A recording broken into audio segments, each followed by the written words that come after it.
할렐루야, 반갑습니다. 부동산학 박사 이병헌 교수님의 시사 부동산 시간이 돌아왔습니다. 오늘은요 2026년 5월 17일입니다. 시사 부동산, 먼저 한국부동산원 KB국민은행 부동산 R114 자료를 근거로 한 서울 아파트 주간 동향과 권역별 가격 현황 및 전황을 말씀드리겠습니다. 서울은 본격적으로 상승장에 초입했고요. 강남 재반등이 시작되었습니다. 또 강북 서남권 강세가 동시에 진행 중입니다.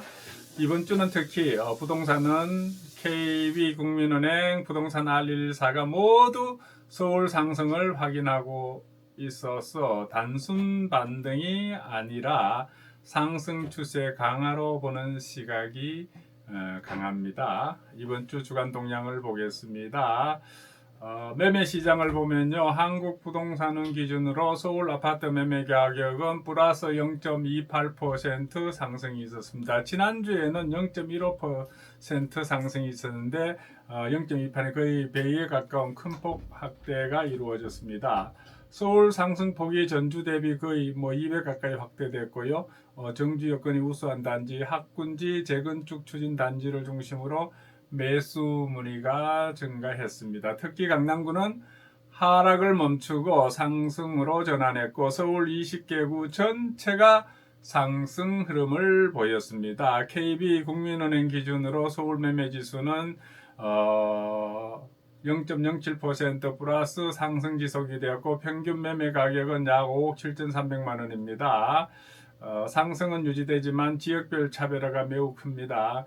KB국민은행은 강남권 조정 이후 비강남권의 강세가 더 뚜렷하다고 보고 있습니다. 부동산 R114 기준으로는 서울 아파트 매매 가격이 플러스 0.27% 상승입니다. 전국은 0.22% 상승이고요.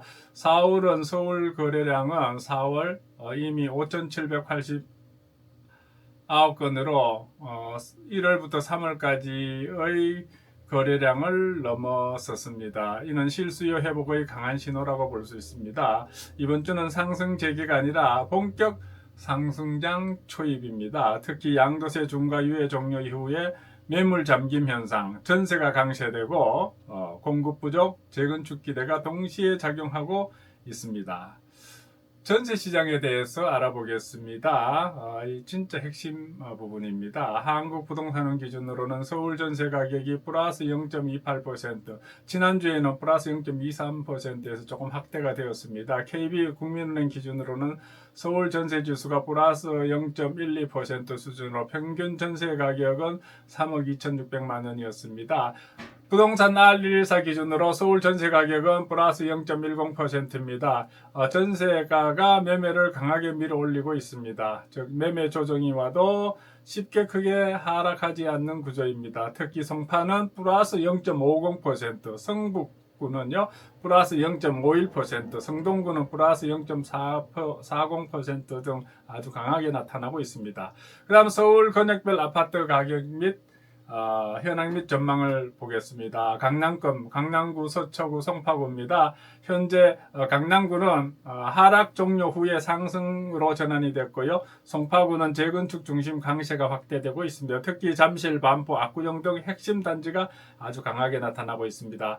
앞으로의 전망은 재상승 가능성이 매우 큽니다. 핵심 압구정, 잠실, 반포 재건축 시장이 주도하고 있습니다.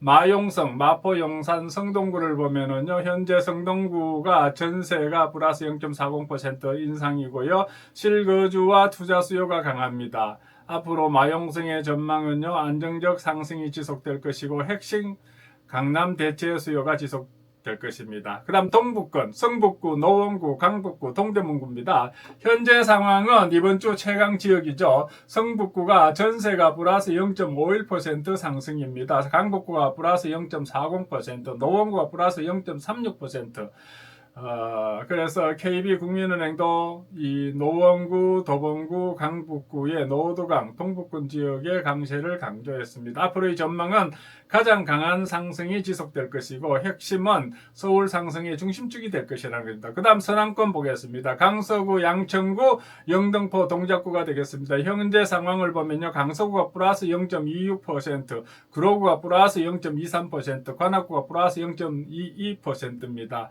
이 서남권 강서, 양천, 영등포, 동작의 전망은요. 강한 상승이 지속될 것이고 핵심은 이 마곡과 목동, 여의도 현재 가장 유망한 지역이 되겠습니다. 그 다음 금관구 보겠습니다. 금천, 관악구, 구로구가 되겠습니다. 현재 관악구, 구로구 강세가 지속되고 있고요. 여기는 실거주와 저가 매력이 강합니다. 금강구의 전망은요. 단기 강세가 유지되고 핵심은 실수요와 저가 메리트가 있습니다. 그래서 권역별로 종합 비교를 해보면요.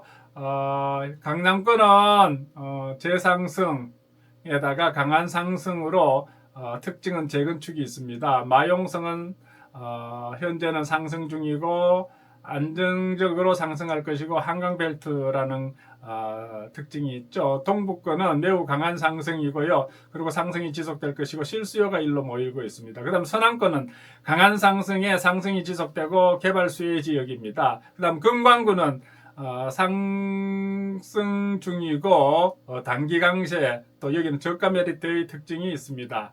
그래서 이번 주 시장은요. 서울 상승폭이 확대됐고요. 전세 강세가 지속되고 있고 강남 재반등이 시작되었습니다. 또 강북 서남권이 여전히 주도하고 있습니다. 즉 서울은 상승 초기가 아니라 본격 상승장 초입으로 해석이 됩니다. 그래서 지금 서울 부동산은 강남의 재상승과 강북 서남권의 강세가 동시에 진행되는 시장입니다. 자, 여러분 요즘마다 가면 다 삼성전자, 하이닉스 얘기하죠. 여러분 주가와 부동산 항상 연결되어 있습니다. 주식에서 돈 벌면 부동산 와야죠.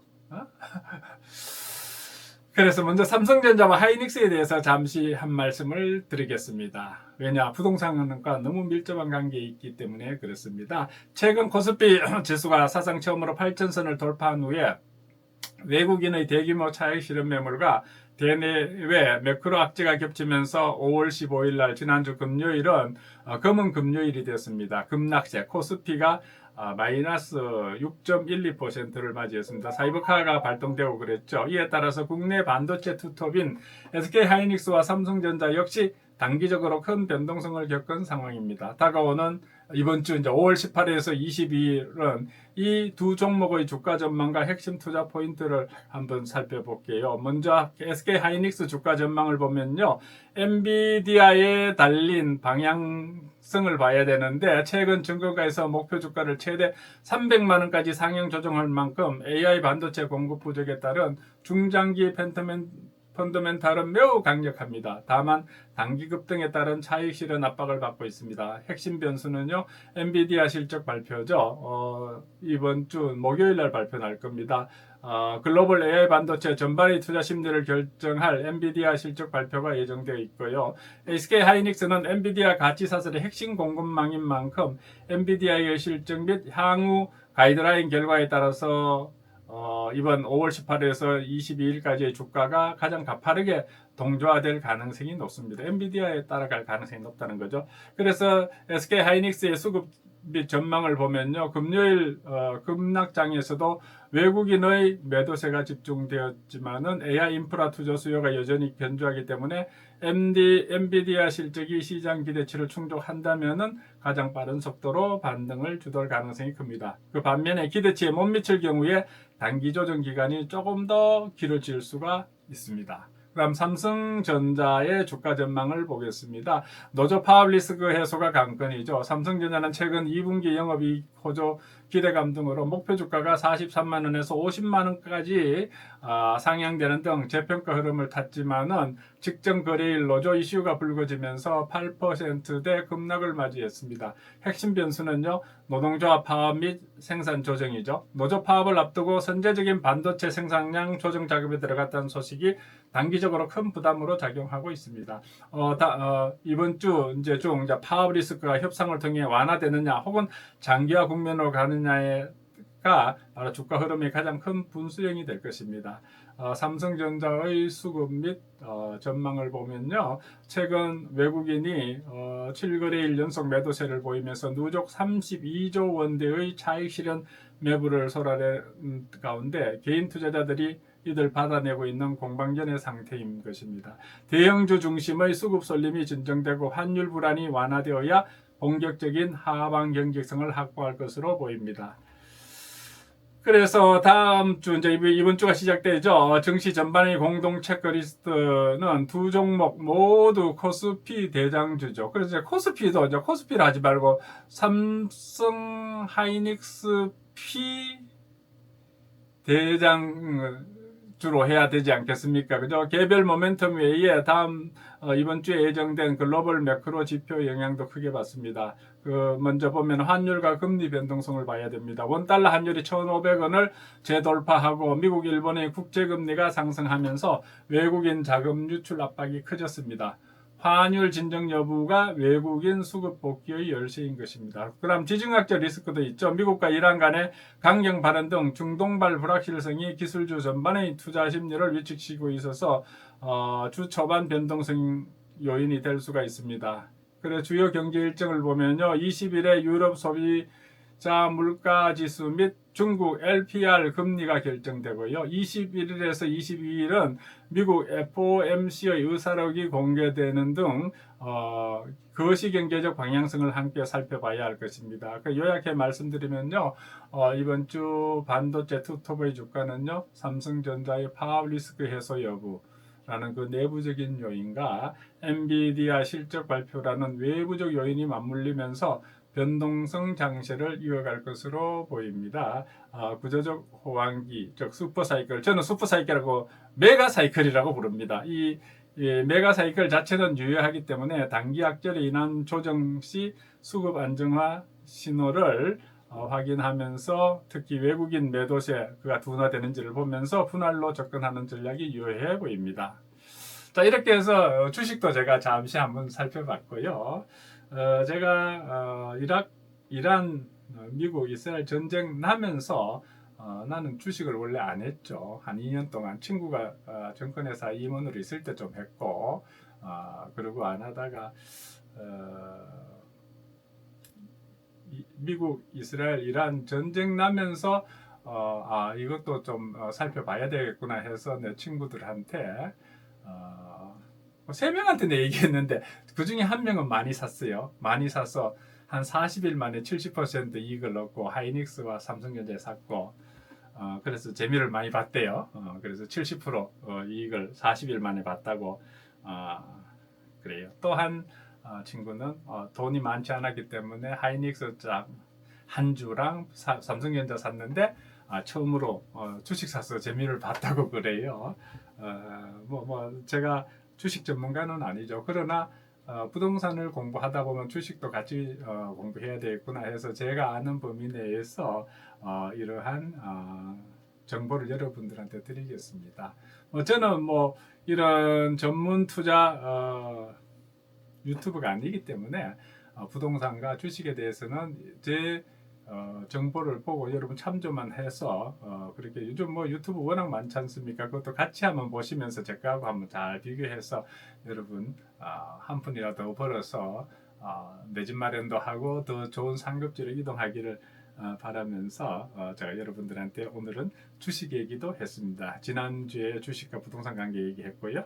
자, 그러면 다시 부동산으로 돌아와서 최근 서울 아파트 시장은 관망세를 깨고 상승폭이 크게 확대되는 본격적인 강세 흐름을 나타내고 있습니다. 한국부동산원의 2020년 5월 둘째 주 동향에 따르면 서울 주간 아파트 매매 가격 상승률이 플러스 0.28%를 기록하면서 지난주 0.15% 플러스에 비해서 2배 가까이 급등하는 등 상승세가 매섭습니다. 현재 시장을 움직이는 핵심 동력과 향후 서울 아파트 시장 중장기 전망을 세부 요인으로 한번 정리해보면요, 현재 시장의 핵심 상승 동력은요, 첫 번째로 역대급 공급 절벽이 현실화합니다. 현재 상승장의 가장 근본적인 원인은 신규 입주 물량의 극심한 감소인 것입니다.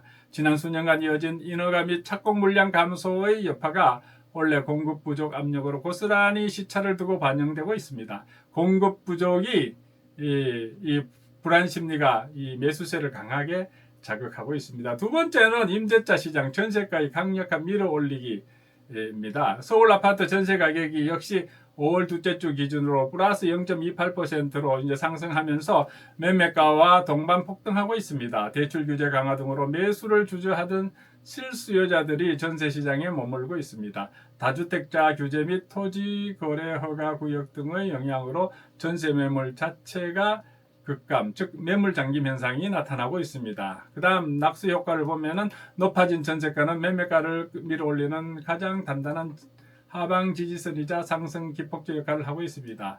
그 다음 세 번째는 다주택자 양도세 중과 배제 유예 종료 이후의 매물 추이를 봐야 됩니다. 5월 9일자로 다주택자 양도세 배제 중과 배제 유예 조치가 일단락됐습니다. 이제 규제 회피용 및 급매물이 시장에서 대거 소화되거나 걷어들이면서 매물 증가세가 꺾였고 이는 매도자 우위 시장을 더욱 공고히 만드는 계기가 되었습니다.